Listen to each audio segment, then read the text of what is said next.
Welcome back, ladies and gentlemen, to another episode of Sideline Scoop, inside Arundel Athletics. I'm Dylan Scarborough. And I'm Ryan O'Kane, and here we bring you the inside scoop of Arundel Athletics from the perspective of coaches and players. Today we will have a new, very special guest on our show.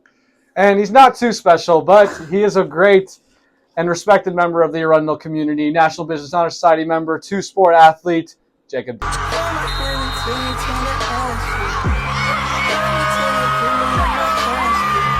Ladies and gentlemen, I'm here with lacrosse player, football player, Jacob D.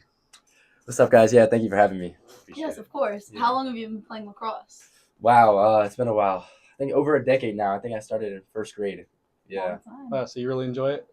Love it. Yeah, I can tell.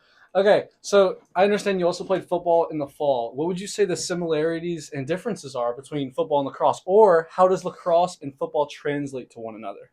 See, that's a fantastic question, actually. Amazing. I'd like to say the game of football really teaches you, the physical part of the game. And, a lot of the footwork, speed, it all translates to lacrosse. Lacrosse also translates back to it, but I like to say that two different styles of play, but the play, the physical, the mental, just knowing where you are, I feel like that those really translate well with each other. And the biggest difference is, I like to say lacrosse never dies. Football, you drop a pass, the play is over. You drop a pass in lacrosse, play's still up. Just pick up the ball. Interesting take. Interesting. Yeah. Who would you say was your lacrosse mentor? Shoot, that's another great one. I like to say that it changes a lot, to be honest. Every year, anyone who's better than me, really, I like to just learn from them. There's always someone. So you have a lot of options to learn from people. Yeah, there is a good amount. But even watching college lacrosse or just lacrosse in general, you can learn a lot from just watching the game. So I like to say I like to learn from the people who are better than me. Yeah, that's awesome. I noticed you're wearing a Pro Start hoodie. Is that the club you play for? It is, yeah. A or B? A, actually. I just finished it up. And that's Jacob D, ladies and gentlemen. Thank you for thanks for coming on the show. Thank you for having me. Thank you, Jacob. All right, guys, and we just want to give a special thank you to Jacob D for coming on the show and being so insightful. And not too special of a thank you, though. Now, to get into our next segment, it's a brand new segment. We have Quick Questions. Quick question. Favorite Arundel sports team? Football, obviously. Quick. Favorite Arundel sports team? Arundel volleyball. Quick. Favorite Arundel sports team? Boys lax. Lacrosse. Lacrosse. Soccer. Football and tennis. Team. Arundel wrestling. Quick. Favorite Arundel sports team? Favorite what? Arundel swim. Sports team. Soccer.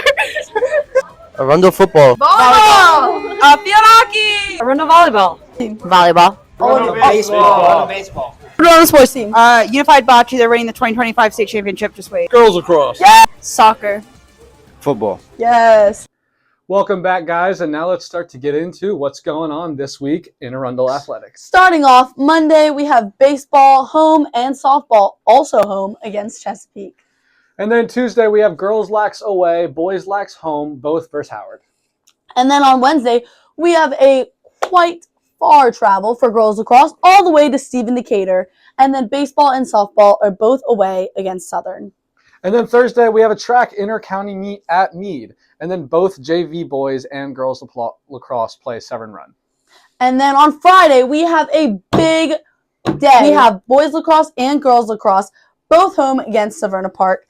And then baseball and softball will be home against Old Mill. And tennis will have a match against Annapolis. Don't worry, guys. You didn't miss the best part. Walsh's Wisdom!